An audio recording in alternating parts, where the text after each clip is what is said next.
설명이 있겠습니다. 네, 코로나 바이러스 감염증 19 국내 발생 현황을 말씀을 드리겠습니다. 오늘 2020년 2월 28일 오전 9시 현재 24시간 전에 대비해서 환자는 427명이 추가돼서 현재까지 총 2022명이 확진이 되었습니다. 이 중 26명이 격리 해제되었고 1983명이 격리 중입니다. 또한 전체 대상자 44,167명에 대해서 44,167명은 검사 음성이고 24,751명은 검사가 진행 중입니다. 새롭게 확진된 환자 427명을 포함해서 현재까지 2022명의 지역별 현황을 표로 첨부를 하였습니다. 대구 쪽이 1314명으로 가장 많고 이어서 경북이 394명의 순으로 되어 있습니다. 또한 부산 지역에서는 금일 오전 9시까지 63명이 확인되었고 이 중에는 동래구에 소재하고 있는 온천교회 관련 사례가 32명입니다. 경북 지역에서는 각종 집단 생활 밀집 시설을 중심으로 발생을 하고 있습니다. 현재 조사 중인 사례 중에 상당수가 신천지 대구교회 관련 사례가 될 것으로 예상을 하고 있습니다. 청도 대남병원에서는 격리 조치 중이던 직원 3명이 추가로 확진돼서 현재까지 총 117명이 청도 대남병원 관련 사례로 확인이 되었습니다. 충남 지역에서는 금일 오전 9시까지 16명이 확인되었고 천안시의 운동시설 등을 중심으로 확진자가 발생을 하고 있습니다. 또한 충남에 있는 지방의료원인 공주의료원에서 2월 20일부터 25일까지 입원했던 환자 1명이 확진이 되어서 확진자와 접촉력이 있었던 입원 환자 그리고 다른 직원 등은 현재 격리 조치 중이고 방문한 장소나 접촉자에 대해서 추가 조사가 진행이 되고 있습니다. 중앙방역대책본부에서는 코로나19의 유행이 지속되면서 특별히 의료기관 내의 확산 방지를 위해서 대구, 청도 등 감염병 특별관리지역 의료기관을 대상으로 해서 감염 예방관리 특별교육을 실시합니다. 교육의 내용은 정확한 개인보호구 착용 요령, 방법 그리고 올바른 감염 환자 이송이 의료진의 안전을 보호하는 데 필수적이기 때문에 이러한 방법들을 교육을 하고 또한 바이러스에 노출된 시설이나 장비를 제대로 소독, 세척하는 방법도 교육을 하게 됩니다. 이번 특별 교육 과정은 코로나19의 역학적 특성, 전파 양상, 보호구의 올바른 선택, 보호구를 입고 또 벗는 것, 또 오염된 물품의 소독 여러 가지에 대한 교육과 모의 훈련으로 구성이 되어 있고 우리 방역대책본부의 감염관리팀이 민간 전문가들과 합동으로 팀을 구성해서 진행을 합니다. 아울러 이번에는 연구개발과 관련된 내용을 말씀드리겠습니다. 질병관리본부 국립보건연구원에서는 코로나19의 백신 그리고 치료제 개발을 위한 긴급 연구 과제도 공모를 합니다. 그동안 국내에서 확인된 코로나19 바이러스를 총 25개 기관에 분양을 한 바 있습니다. 이번에 연구과제 공모는 기존 바이러스 분양 외에도 좀 더 다른 분야, 예를 들어서 신속한 진단시약의 개발, 그리고 항바이러스제 개발을 위한 효능 분석, 또한 의학적, 역학적 특성을 파악하기 위한 접촉자 대상 혈청 역학적 연구, 마지막으로는 백신의 후보물질 개발 등 4개 분야에 걸쳐서 총 10억 원 규모의 기초임상 연구 과제를 지원하는 내용이 되겠고 오늘부터 질병관리본부 홈페이지 등에서 과제 공고를 확인하실 수 있습니다.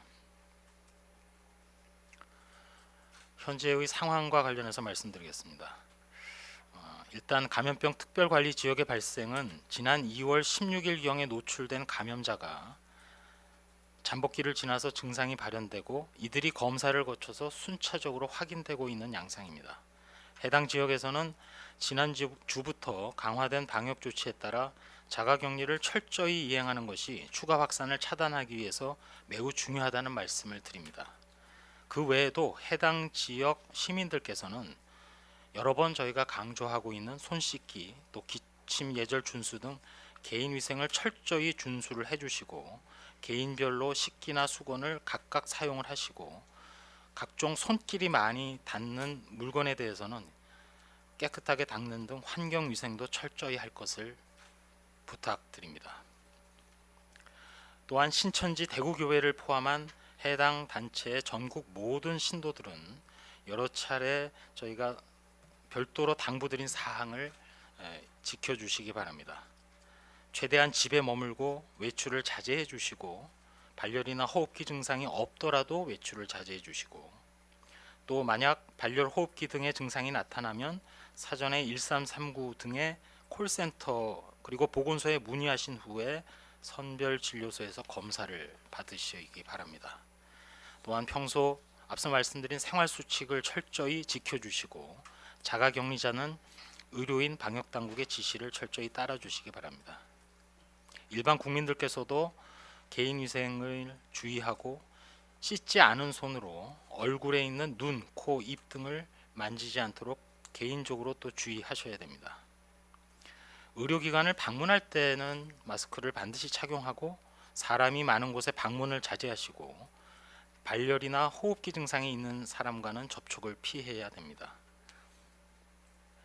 임신부, 또 65세 이상자, 만성질환자 등 코로나19에 감염되었을 경우 중증으로 발전할 가능성이 높은 분들의 경우에는 사람이 많이 모이는 장소에 방문하지 않도록 하고 앞서 말씀드린 의료기관을 방문하거나 외출할 경우에는 반드시 마스크를 착용해 주시기 바랍니다.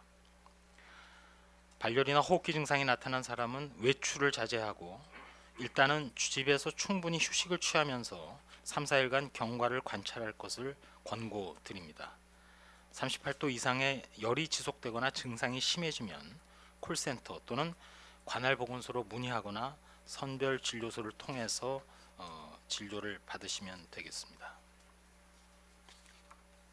이상 보도 참고 자료 내용을 말씀드렸습니다.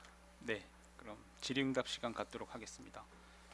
많은 기자님들 참석하셨는데 모두 질문 기회 못 드린 점 양해 바랍니다. 그럼 오송에서 세 분 먼저 받겠습니다. 오른쪽 끝에. 네, 연합뉴스 신선미입니다. 지금 대구에서 입원 대기 중인 분이 680명 정도라고 하는데 이분들에 대한 대책이 있으신지랑요. 또 경증 환자는 자택 격리 치료로 바꿔야 한다는 주장이 있는데 여기에 대한 입장이 궁금합니다. 예, 지금 신천지 관련해서 대구의 여러 가지 조치들로 인해서 대기 중인 환자들이 또는 대기 중인 분들이 많은 것이 사실입니다. 그래서 이것과 관련해서 저희가 일단 대구에 있는 전문가들 또 대구광역시 담당자들 또한 우리 방역과 관련된 전문가들하고 계속 논의를 통해서 전달 체계와 관련된 어떤 개선 방안을 조속한 시일 내에 마련하기 위해서 지금 안을 준비를 하고 있습니다. 되도록이면 미국이나 선진국의 경우를 보게 되면 경증의 환자 또는 상당히 중증도로 발전할 가능성이 없는 경우에는 심지어 외국의 경우에는 재택 즉 머무는 곳에서 격리를 하거나 심지어 치료를 하거나 이런 경우도 있고 WHO나 중국의 최근에 4만 건 이상의 논문을 자세히 보더라도 전체를 100으로 볼 때 코로나19로 인해서 중증 이상은 합해서 한 19% 정도, 그 중에서도 아주 최고로 높은 중증으로 발전할 가능성은 5%는 채 안 됩니다. 대부분이 70부터 79세 또는 80세 이상에서 여러 가지 중증도나 심지어는 사망 위험률이 높거나 기저질환이 있는 경우에 위험할 수 있고, 따라서 그런 분들을 아마도 이 680분의 대기 중인 분들 또 이미 입원 격리돼 있는 분들 중에도 사실은 증상으로 볼 때 경증이거나 위험도에 있어서 상대적으로 낮은 분들이 있을 겁니다.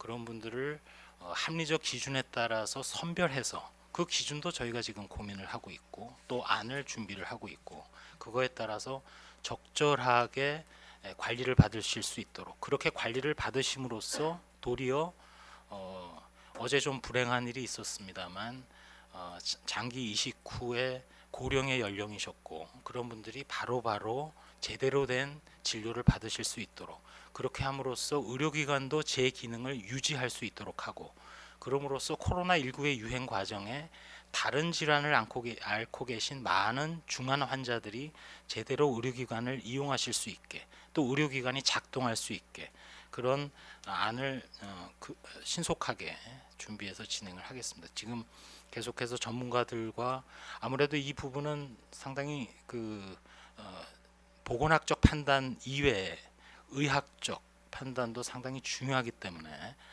그런 분들과 지금 정교하게 논의를 진행을 하고 있다는 말씀을 드리겠습니다. 예.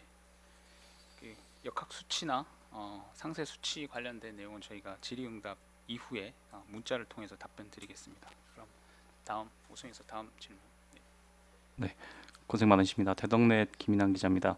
그 질병관리본부하고 중국 질병예방통제센터 자료를 비교해 보면 중국에서 확진 환자가 급증했던 한 달 전인데 그 열흘하고 최근 한국에서 급증하고 있는 그 열흘이 매우 흡사하거든요.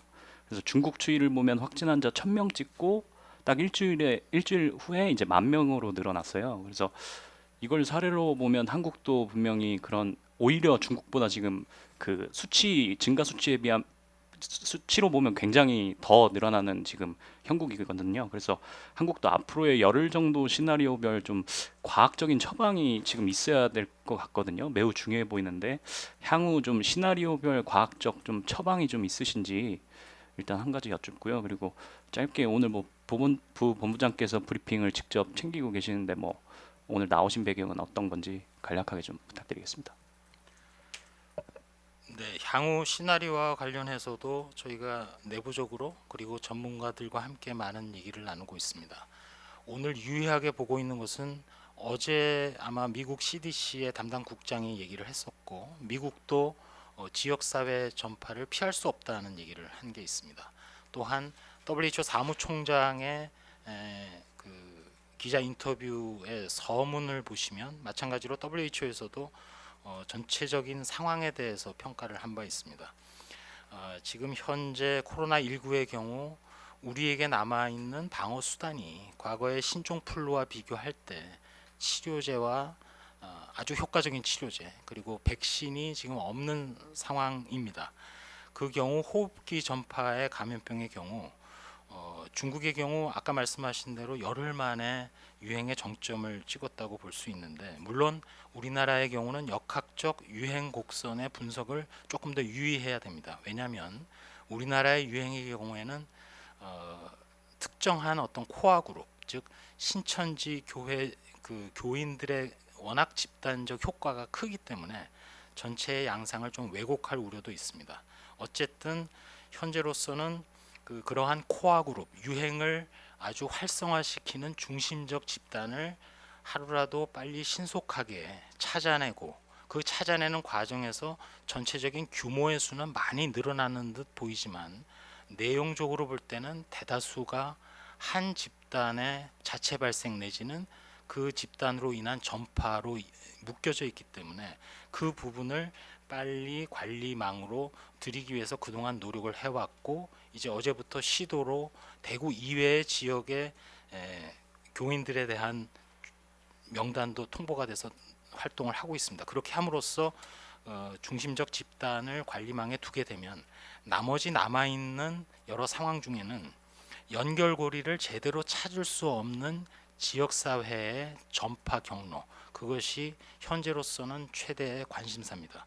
미국도 제가 알기로 오늘 캘리포니아 지역에서 연결고리를 찾을 수 없는 사례가 나타나기 시작했고 그것이 등장하고 있다는 것은 각 나라별로 전국적인 유행으로 가느냐 마느냐 하는 기로에 서 있다는 얘기가 되겠습니다.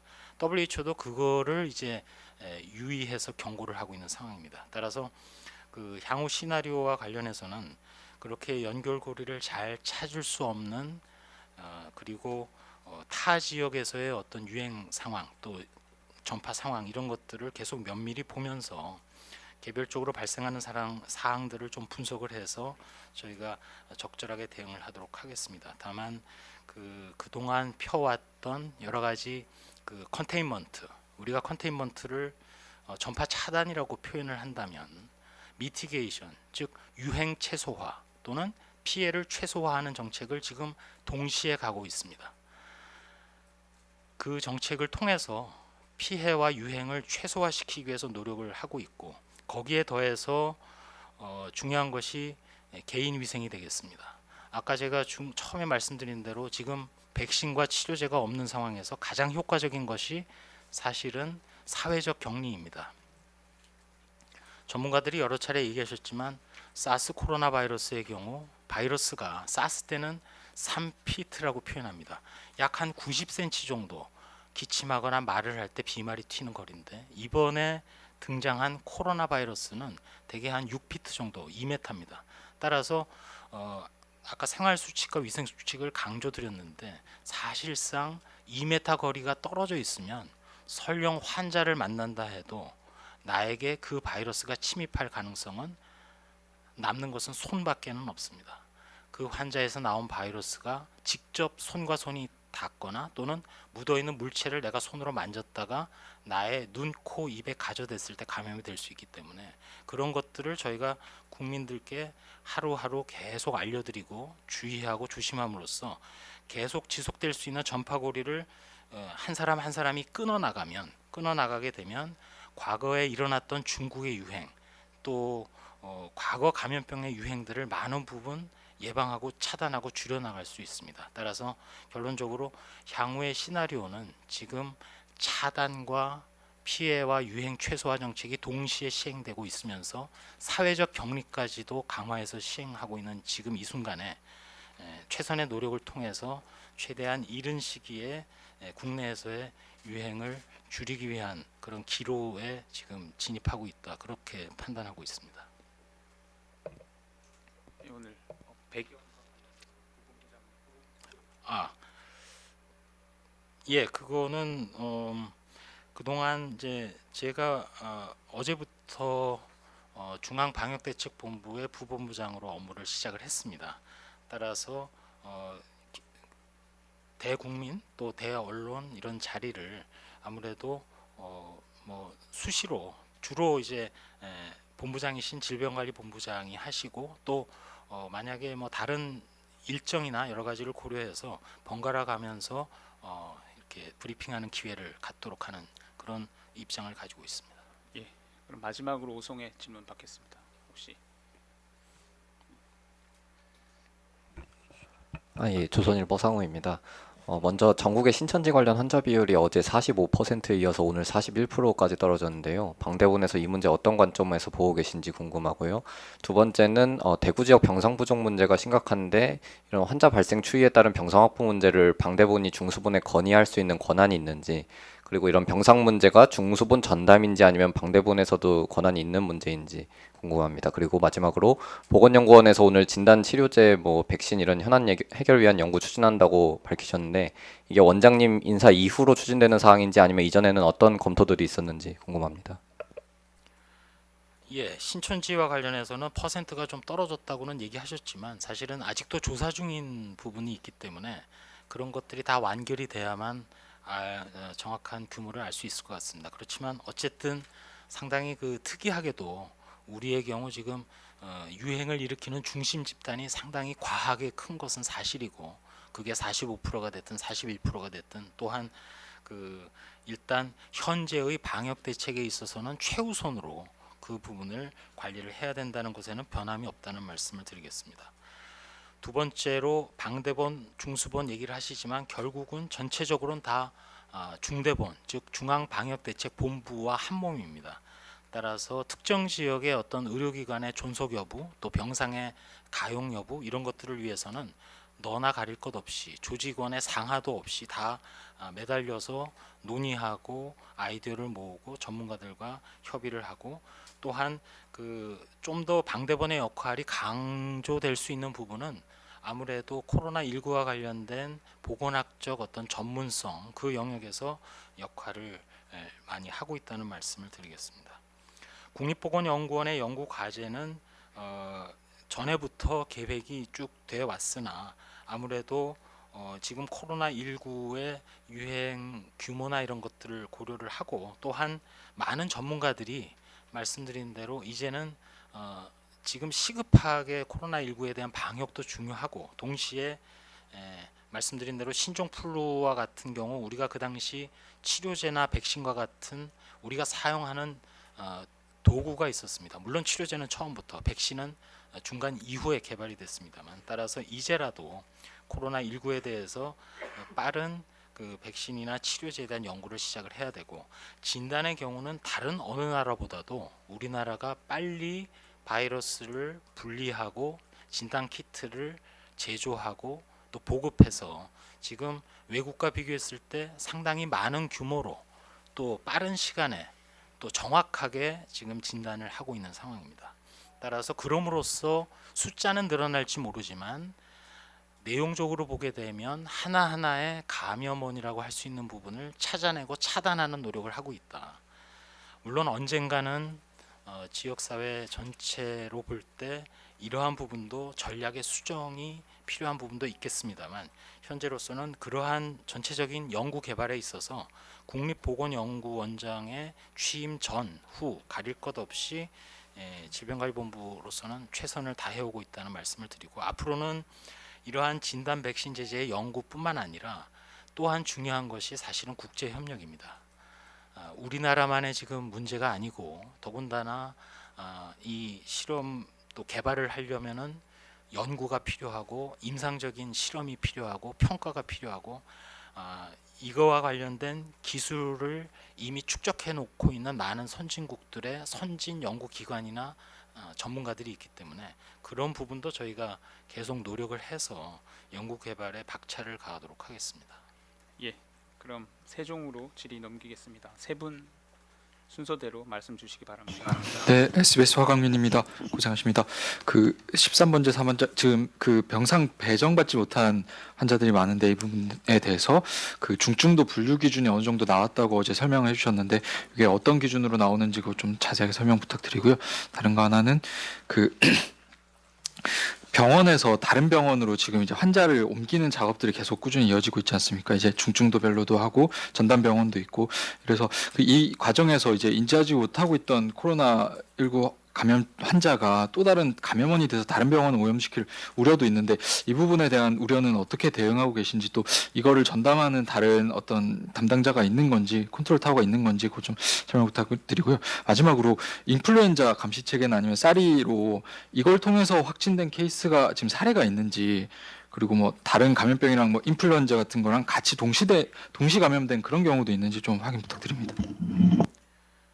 예, 처음에 중증도 분류 기준과 관련해서는 어제도 브리핑 때 잠시 얘기가 됐습니다만 저희가 그 전문가 집단과 좀 논의를 해서 되게 그 구상하고 있는 것은 환자의 그 중증도 점수를 매길 때 5가지 정도 지표를 지금 고민하고 있습니다. 즉 맥박, 그리고 수축기 혈압, 호흡수, 체온, 의식 수준 이런 그 5가지 주요 지표를 가지고 중증도 점수를 매겨서 이 점수를 가지고 환자를 경중부터 최고로 위중한 경우까지 한 4단계 정도 나누어서 각각 그 환자의 상태에 맞는 입원 또는 격리 또는 뭐 관찰 이런 식의 지금 구분을 하는 것을 안을 지금 준비를 하고 있고 이 과정에서 주로 임상적 분야의 전문가분들과 조금 더 심도 있는 논의를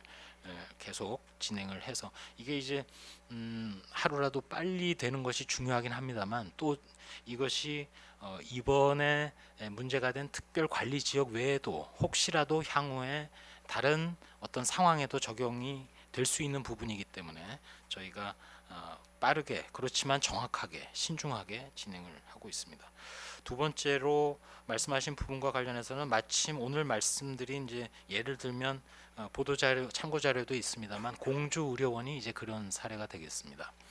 저희가 지금 공공의료기관을 소개를 하고 그 의료기관을 대개 이제 격리전담병원이라든지 활용을 할 때 그 과정에서 이제 환자 중에 코로나19 환자가 나오는 경우가 많고 또 그 앞으로도 더 나올 수도 있습니다. 그래서 아까 말씀드린 대로 의료기관이 아무래도 이러한 유행 상황에서는 가장 중요한 장소이자 기능을 하는 곳입니다. 따라서 그 우리 담당하는 곳이 의료 감염 관리 팀입니다. 오늘 담당자 과장도 이 자리에 나와 있습니다만 교육을 저희가 통해서 의료 감염 관리를 그동안도 뭐 열심히 해온 건 사실이지만 이 기회에 이러한 상황에서 일단은 특별 관리 지역을 먼저 이제 교육을 실시를 하고 그런 것들을 점차 확대를 해서 의료기관에 더 이상 문제가 좀 발생하지 않도록 또는 최소화하도록 그렇게 하겠고 만약 문제가 발생할 경우에는 각 의료기관에 대한 적절한 또 조치를 취하도록 그렇게 하겠습니다. WHO나 외국의 전문기관도 하나같이 이러한 유행이 발생할 때 가장 우선해서 대응해야 할 곳이 의료기관이라는 얘기를 합니다. 그러다 보니 앞서 말씀드린 중증도 분류도 결국은 의료기관이 관련이 되고 그래서 여러 가지 방법, 전략 이런 것들을 다 고려하면서 선정을 해야 되기 때문에 또 프로토콜을 만들어야 되기 때문에 시간이 조금 걸리고 있다는 말씀을 드립니다. 마지막으로 지금 우리나라가 평소에 인플루엔자 감시체계도 가동을 하고 있고 또 중환자실에 입원하고 계신 호흡기 감염증, 폐렴 환자 이런 분들에 대한 표본 감시를 실시를 하고 있는 것이 사실입니다. 현재까지는 아직 제가 그 표본 감시를 통해서 구체적으로 발생한 사례를 파악하고 있지는 못합니다. 대개 일주일 전쯤 이제 시작을 했기 때문에 이런 부분도 상당히 큰 의미를 가진 것이 사실입니다. 왜냐하면 전체 큰 유행 중에 중심 집단이라고 할 수 있는 신천지 이외에 다른 경우 또는 다른 지역, 다른 사례 중에 연결고리가 없는 사례 중에 이게 나온다면 그것 자체로도 큰 의미가 있기 때문에 저희도 유의해서 계속 감시 체계를 가동하도록 그렇게 하겠습니다. 다만 아쉬운 것은 소위 얘기하는 중증 호흡기 질환에 대한 감시 체계가 의료기관 개소수가 한 13개밖에는 안 되는 물론 상당히 큰 규모의 병원이기 때문에 환자 수는 많을 수 있지만 좀 아쉬운 측면은 있습니다만 어쨌든 그런 자료도 활용을 해서 전체적인 유행의 아까 말씀하신 시나리오라든지 또 경로라든지 대응에 대해서도 활용하도록 하겠습니다. 다음 CBS 기자님 짧게 2개 이내로 질의응답 부탁드립니다. 예, CBS입니다. 아까 오전 브리핑 때도 여쭤봤는데 오늘 지금 오후에 다시 여쭤보라고 해서요. 그 미성년자가 감염된 의심 사례는 원래 부모를 통해서 모니터링을 하고 미성년자는 직접 접촉해서 조사하지 않으시는 건지 여쭙고요. 그래서 이걸 여쭈는 이유는 뭐 아시겠지만은 그 신천지 그 미성년자 명단은 지자체에 제공하지 않은 이유가 궁금해서 여쭤본 거고요. 또 한 가지 질문은 뭐 일부 지자체는 정부 명단과 지자체 확보 명단 간의 차이가 크기 때문에 정부 명단을 사용하지 않고 자기들이 압수수색한 명단을 토대로 조사한다고 하는데 이렇게 지자체마다 상황이 달라지면은 일부 뭐 조사에서 빠지는 인원이 생길 수도 있을 것 같아서요. 이 부분에 대해서 어떻게 지침이 같이 내려지는 건지 궁금합니다. 첫 번째 질문과 관련해서는 미성년자라 하더라도 본인의 판단력 또 역학조사라는 것이 일단은 그 의학적 접근에 이어서 어떤 문답 형식 또 조사를 하는 과정에서는 인터뷰 형식의 조사가 이루어지는데 그것이 충분히 감당이 된다고 당연히 판단이 되면 본인의 동의하에 또 그 보호자나 후견인 등의 동의하에 조사를 할 수 있습니다. 그런 부분들은 많은 과거의 역학조사 또 그 뭐 심지어 다른 감염병의 역학조사가 만약 청소년층에 집중적으로 발생을 한 경우가 있다면 그런 조사는 많이 이루어진 선례들이 많이 있습니다. 그 신천지 명단과 관련해서는 직접 그 중앙방역대책본부에서 지금 물론 저희가 이제 명단에 대해서는 조치를 취했고 시도로도 저희가 송부를 했습니다만 일단 최대한 신천지 교인들에 대한 명단을 확보를 했고 거기에 교육생에 대한 명단도 추가로 확보를 해서 조치를 진행을 했기 때문에 일단 그 부분과 관련해서 만약 지방자치단체별로 조사를 해서 추가적인 어떤 범위가 생기거나 또는 발견이 된다면 그 부분과 관련해서는 최종적으로 방대본 또 중수본 차원에서 전체적인 그 형태를 또 여러 가지 그 사유나 이런 것들을 좀 분석을 해서 대책이 강구될 것으로 그렇게 생각을 합니다. 그럼 세종에서 마지막 질의 부탁드립니다. 예, 이투데이의 김지영입니다.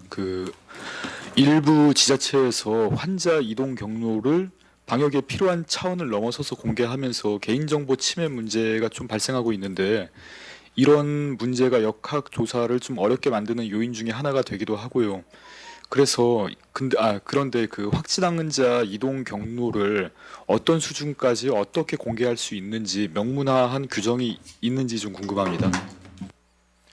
그 확진 환자에 대한 이동 경로는 이미 지난번 메르스 이후에 감염병 예방 및 관리에 관한 법률의 개정을 통해서 근거가 생겼고 그 취지 자체가 환자의 이동 경로를 공개함으로써 그 이동 경로에 있던 또 다른 감염 가능성이 있는 분들을 조기에 발견하고 또 관리하기 위한 취지입니다. 따라서 환자 이동 경로와 관련해서는 그 법에 근거해서 저희가 조치를 취해왔다는 말씀을 드리고 그 이동 경로에 대해서도 저희가 지침을 통해서 단순히 이동했다고 해서 공개하는 것이 아니라 예를 들어서 뭐 사무실이다 하게 되면 되게 WHO도 그렇고 되게 긴밀한 접촉 클로즈 컨택이라 그러게 되면은 되게 구분이 돼 있습니다. 즉 가족이라든지 또 환자나 의료인으로서의 관계로서 만났다든지 또는 일을 같이 한다든지 대표적인 게 이런 세 가지 경우가 될 수 있는데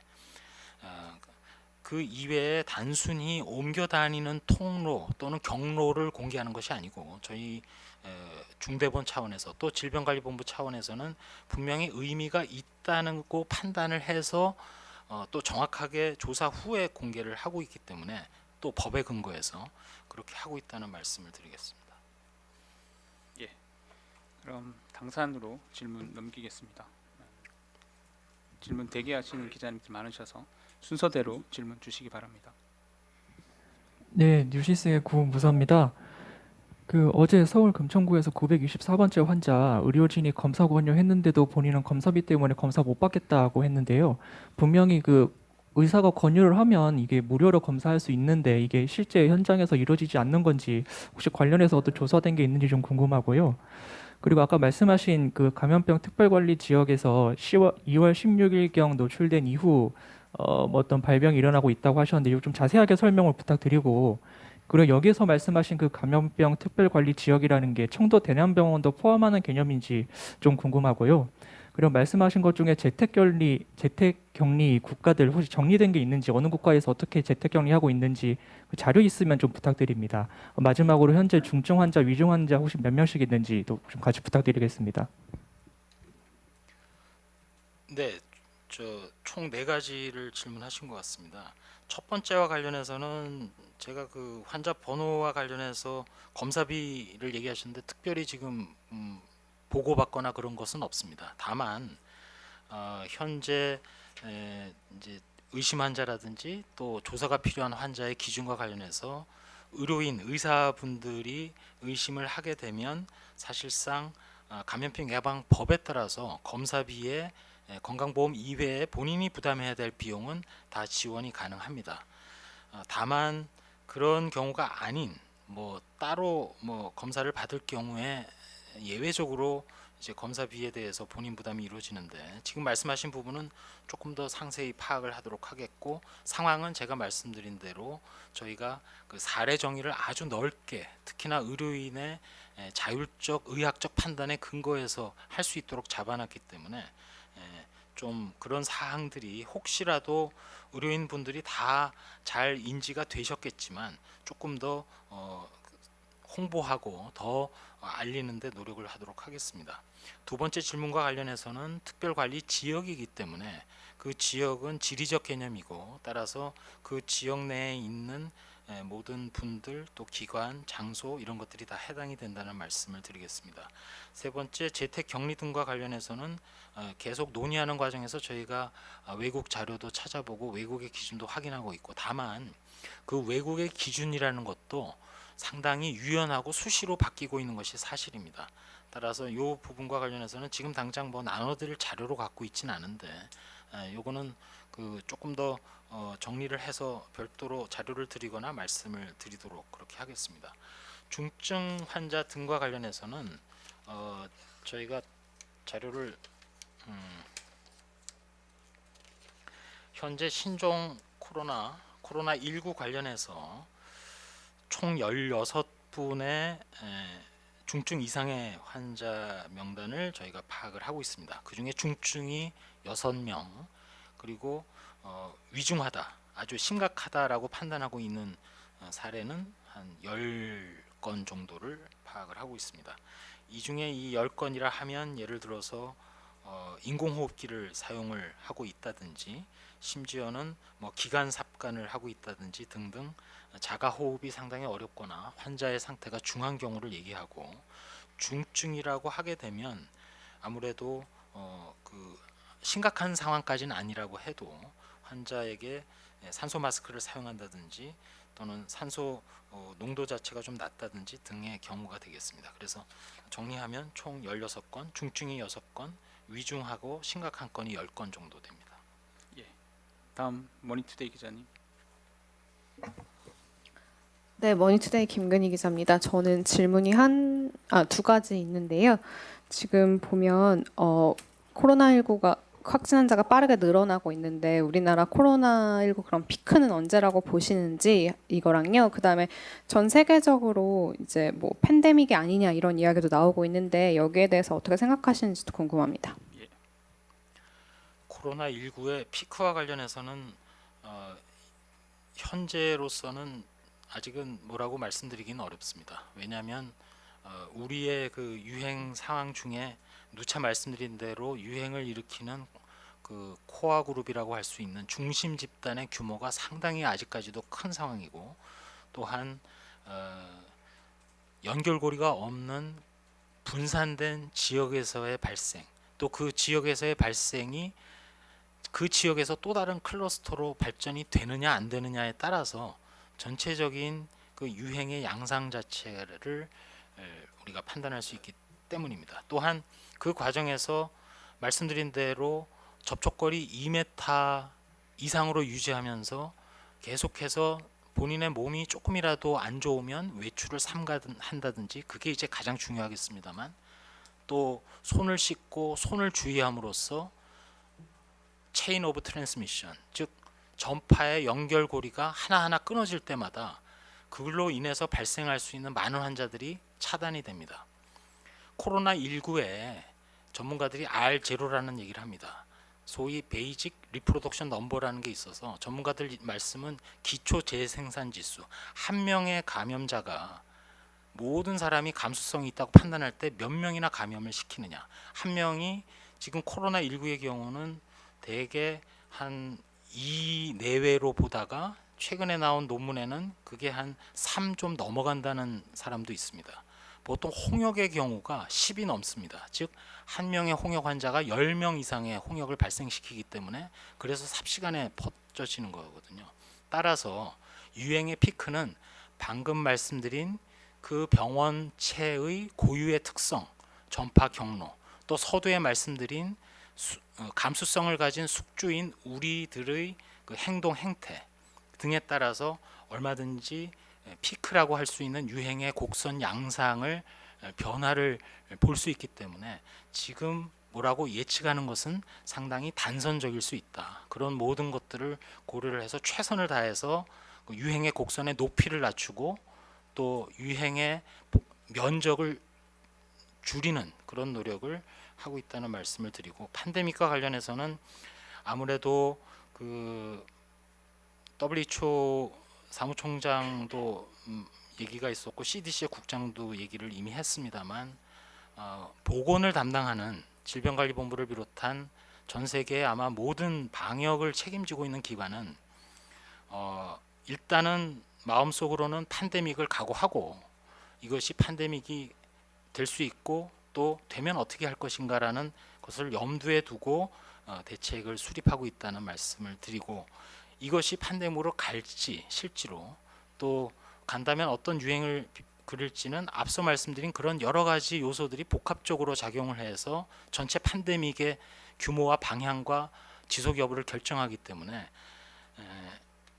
그 중앙방역대책 부본부장으로서 늦게 부임은 했지만 제가 희망적으로 갖고 있는 것은 지금 전체 국민들이 경각심을 가졌고 또 마스크에서 볼 수 있듯이 한 사람 한 사람 한 분 한 분이 개인 위생에 지금 철저를 기하고 계시고 또 우리나라의 검사 능력이 워낙 탁월하기 때문에 웬만한 감염자, 환자, 접촉자도 일단은 어려운 여건이지만 최선을 다해서 방어를 하고 있고, 이런 노력들 자체가 전체적인 유행의 규모나 방향을 얼마든지 변화시킬 수 있다는 그런 말씀을 드립니다.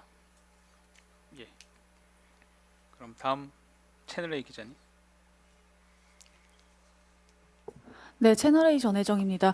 오늘 서울대 기숙사에서도 확진자가 나왔는데요. 이제 대학 아직 뭐 개강을 늦추기는 했지만 서울대 대학원생 기숙사 확진자 좀 설명해 주시면 좋을 것 같고요.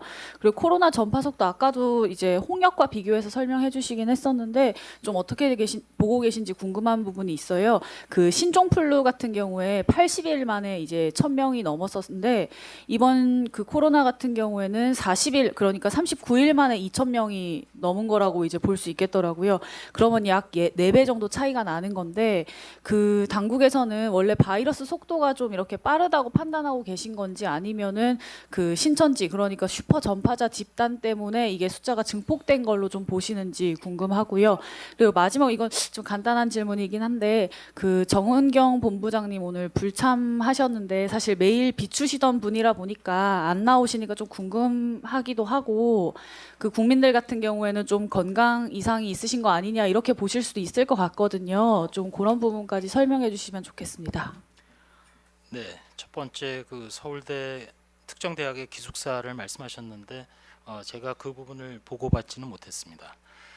그렇지만 말씀드린 대로 어느 지역의 어느 장소라 하더라도 생각을 해보시면 바이러스가 제가 최대 6피트니까 정확하게는 한 180여 cm, 2m 거리로 접촉을 할 수 있는 공간을 생각해 보신다면 아마도 뭐 예배를 보는 그런 공간, 또 기숙사, 또 아무래도 입원해 있는 의료기관, 뭐 사회복지 시설 여러 가지 뭐 생각을 하실 수 있을 것 같습니다. 그래서 그런 곳에서 환자나 감염자를 통해서 이제 전파가 일어날 수 있기 때문에 저희가 생활 밀집 시설에 대해서 그런 사례가 있을 때마다 역학조사에 있어서는 일단은 최우선을 해서 저희가 조사를 하고 조치를 하도록 그렇게 하겠습니다.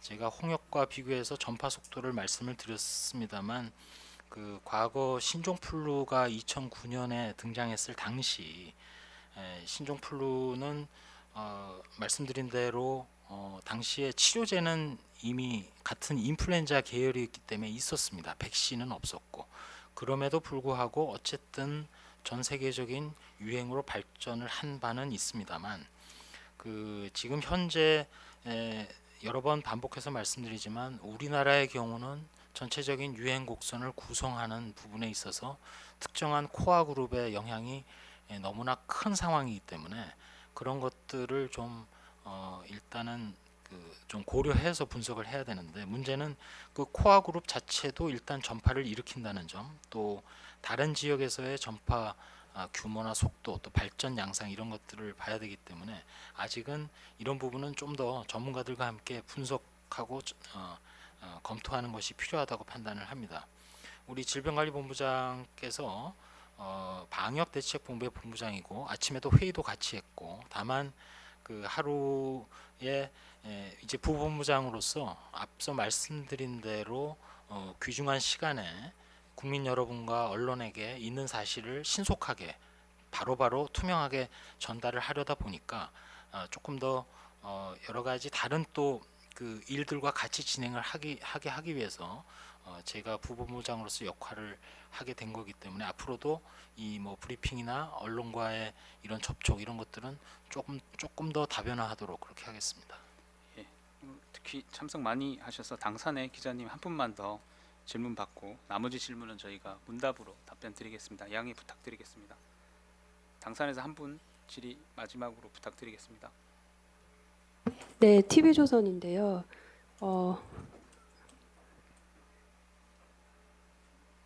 네네. 그 질문 몇 가지 조금 질문이 많은데 한두 가지 정도로 요약해서 좀 부탁드리겠습니다.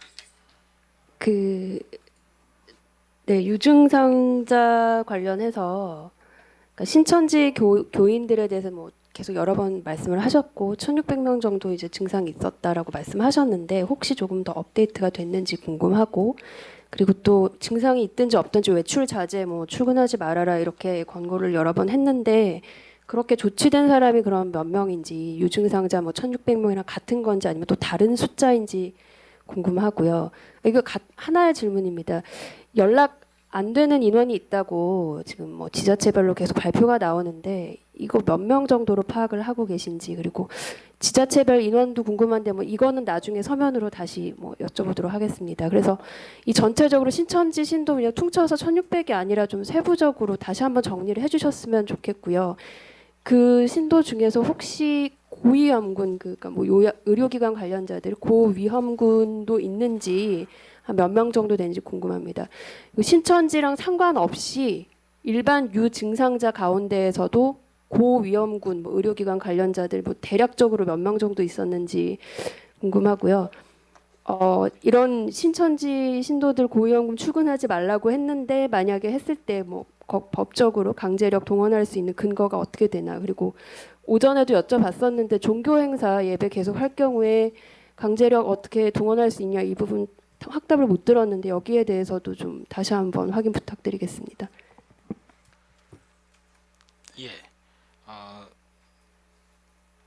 구체적인 수치와 관련된 부분은 저희가 중대본과 확인을 해서 답변 드리겠습니다. 그 이외에 혹시 부본부장님 설명하실 내용 제가 부탁드립니다. 쭉 듣기는 한 6가지 정도 질문하신 걸로 생각을 하고 있는데 그 신천지 교인 중에 이제 특히 대구 지역 중심으로 해서 저희가 유증상자 또 아무래도 전체가 다 고위험군으로 보이기 때문에 지금 한창 증상 여부도 추가로 파악을 하고 또 언젠가는 무증상자가 또 유증상자로 될 수 있고 또 검사도 진행을 하고 있고 그래서 그런 것들을 저희가 조금 내부적으로 좀 더 정리를 해서 뭐 양성률이라든지 이런 것들을 좀 파악을 더 하면 말씀드릴 기회를 가질 수 있을 걸로 믿겠습니다.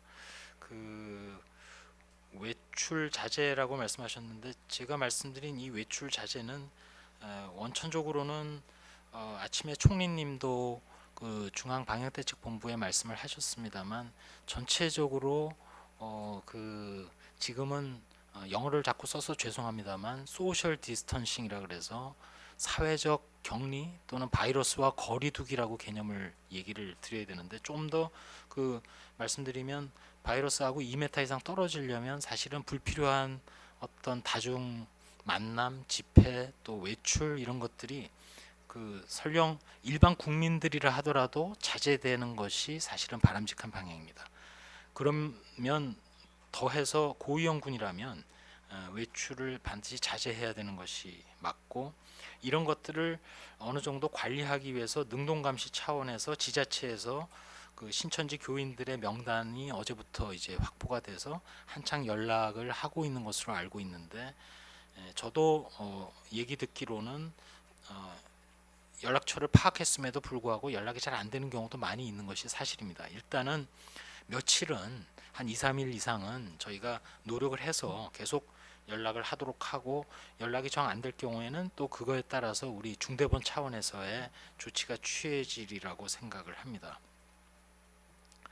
만약에 외출을 자제하라고 했음에도 뭐 그 이렇게 외출하는 경우라든지 이런 경우에는 사실상 어떤 경우는 자가격리를 위반하는 경우에는 이번에 개정된 법률이 시행된 다음부터는 이제 강한 처벌이 따르게 되고, 또한 그 감염병 예방법 49조로 기억을 하고 있습니다만 예방 조치에 보게 되면 각 주체가 교통을 차단을 할 수도 있고, 감염병 유행이 예상되는 지역에 또 집회라든지 여러 가지 다중의 만남을 금지할 수 있는, 심지어는 그 예방 조치의 조문이 제 기억으로는 금지하여야 한다라고 되어 있는 걸로 기억을 하고 있는데, 어쨌든 그 감염병의 유행을 예방하기 위한 조치들이 10가지 이상이 나열이 되어 있습니다. 따라서 그런 부분과 관련해서도 그 2m 이내에 밀집된 접촉, 그것도 상당히 장시간 이루어질 수 있는 것들은 누구라도 또 어디서라도 이 시기에는 자제하고, 설령 그러한 어떤 그 예방 조치의 명령이 없다 하더라도 그것이 전체 다른 사람들도 코로나19로부터 안전하게 만드는 바른 행동이다라고 말씀을 드리겠습니다. 예. 그럼 오늘 질의응답은 이상으로 마치고 혹시 짧게 부본부장 마무리 발언할 게 있으면 짧게 마치도록 하겠습니다. 못 받은 질문 몇 개 있습니다. 저희가 문자나 전화로 답변 바로 드릴 수 있도록 하겠습니다. 마지막으로 다시 한번 강조드리겠습니다. 코로나19는 우리가 분명히 유행의 규모나 또 피해를 최소화할 수 있습니다. 안타깝게도 치료제나 백신이 없음에도 불구하고 그것보다도 훨씬 강한 수단, 한 명 한 명이 조금이라도 몸이 이상하면은 밖으로 나가시면 안 되고, 또 타인에게 접촉하지 않기 위해서입니다. 또 기침 예절이라든지 손 씻기라든지 이러한 모든 것들이 바이러스를 다른 사람에게 전파시키는 것을 막기 위한 하나의 행동입니다. 그런 것들이 모이고 쌓여서 결국은 전체 유행을 관리할 수 있는 그런 시점이고, 그거는 유행 초기로부터 시작해서 정점과 관련 없이 계속되는 상황입니다. 일부 보도에도 나왔지만 금년에 백신이 있고 치료제도 있는 인플루엔자도 똑같은 이런 위생을 강화함으로써 예년의 3분의 2가 뚝 떨어지는 발생을 보일 정도로 상당히 개인 위생은 매우 중요합니다. 그래서 그 부분을 마지막으로 한 번 더 강조드리면서 오늘 브리핑 마치도록 하겠습니다. 예, 참석해 주셔서 감사합니다. 2월 28일 정례 브리핑 마치도록 하겠습니다.